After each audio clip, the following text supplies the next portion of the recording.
Fairly minor leak, but we're going to do a CV axle replacement on a 2014 Jeep Patriot Latitude.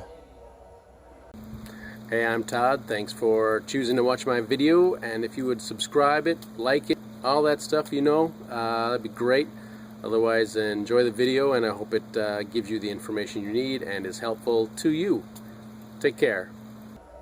Leaking CV axle. We just put this in a few months ago. It's a dealership part even. 5 lug nuts. Everything is left to loosen, right to tighten. Break your lug nuts loose a turn or two and then jack up the vehicle. Protect yourself. Use safety stands. Here's some nice metal underneath here. Put your jacks underneath there and safety stands. Get it off the ground. Take the tire off the rest of the way. Then you remove the Scotter key, remove this piece here, and we're removing the nut underneath it. And we have this pinch bolt. And you don't have to separate that probably. So take the pinch bolt out there, and I will separate the lower ball joint from the steering knuckle. And take this panel out because it's in the way of us really maybe getting that out. So we got 10mm bolts. Go underneath here, take your 10mm bolts out. Get the shield out. These awesome clips here.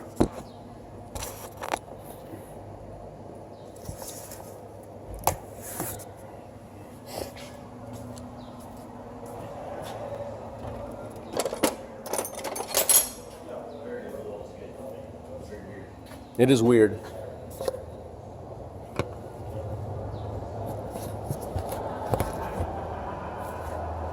Get in there with a small screwdriver and pop that center piece out. So we'll get the shield off and then we'll take those other pieces apart we mentioned.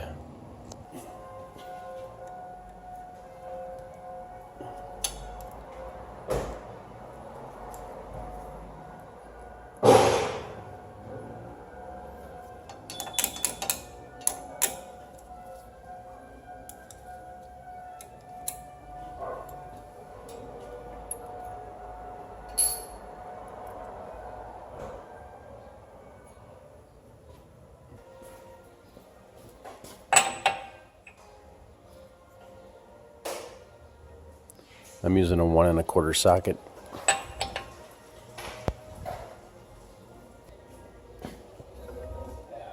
You can put a screwdriver in these veins and it'll lock against the caliper on either side if you're tightening or loosening. And then you can break this loose. I'll be using a gun though.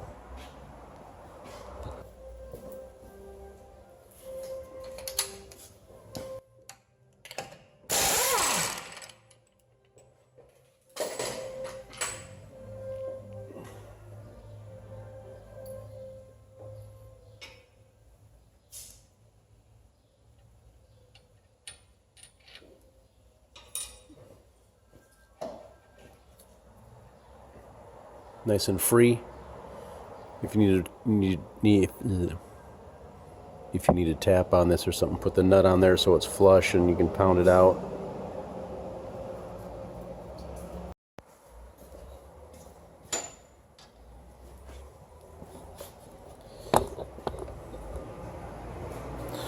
And I'm going to use a pry bar to separate those pieces.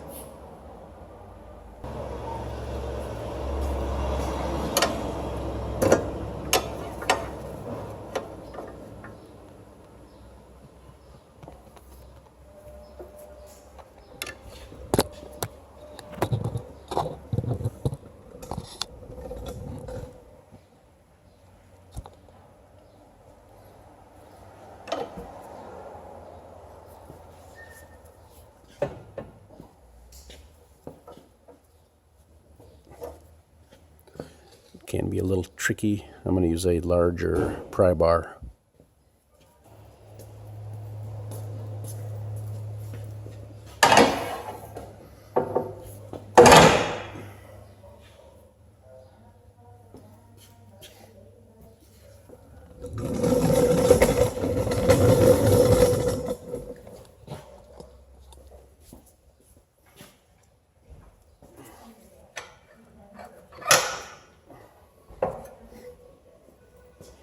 practically out. And we'll just need to get down here, maybe use a pry bar and a hammer. And we're going to pound it this way and knock it out of the transmission. That's what's going to happen.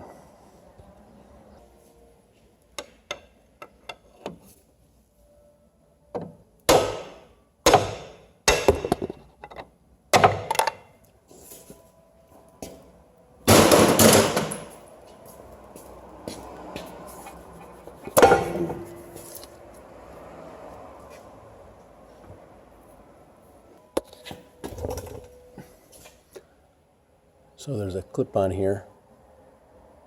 Kind of pack the groove with some grease to help center the clip. It'll help keep it centered so when we push the new axle on, it'll snap on nicely. So we got some grease in here from before. It's nice and centered, the clip is. So we'll just try and push the new axle assembly on here. Hey, you want to give me a hand for a minute? Just pull this off to the side. Thank you. Thank you. You're too kind. You're too kind. Pull it off to the side. I'm trying to get this in straight as possible.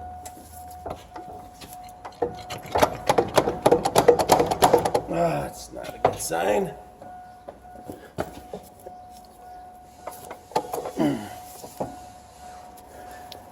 Yay, splines. Yeah.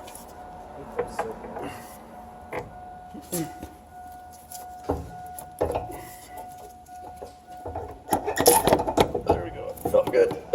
Yep. Thanks, brah. You're welcome.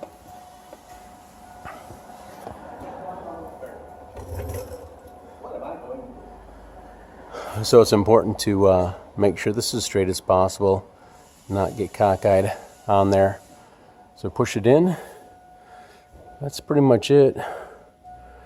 Reverse procedure to install. We'll stick that in there. We'll put the ball joint in there. You can see the groove it has. Have to make sure that kind of gets lined up with that bolt.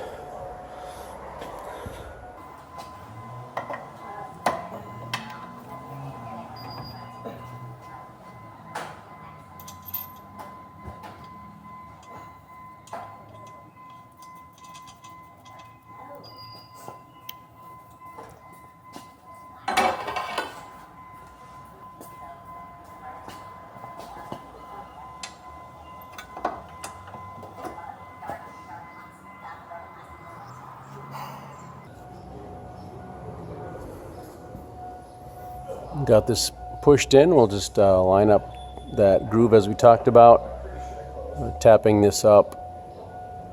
And if you go too high, then you can pull it down a little bit.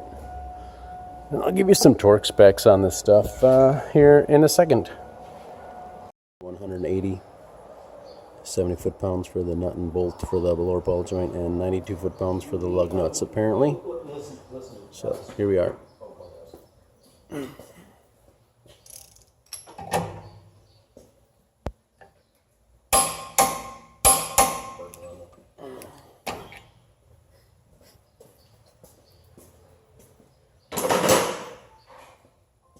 And that's how that gets done.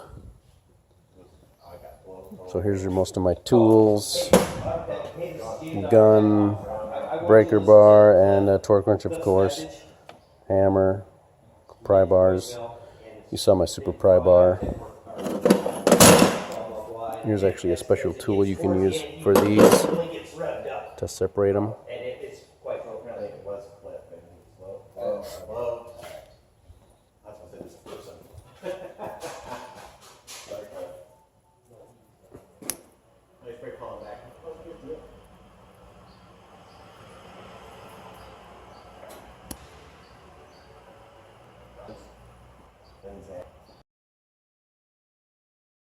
So once you torque this down, then you can just turn this to make sure that one of those notches will line up with your cotter key.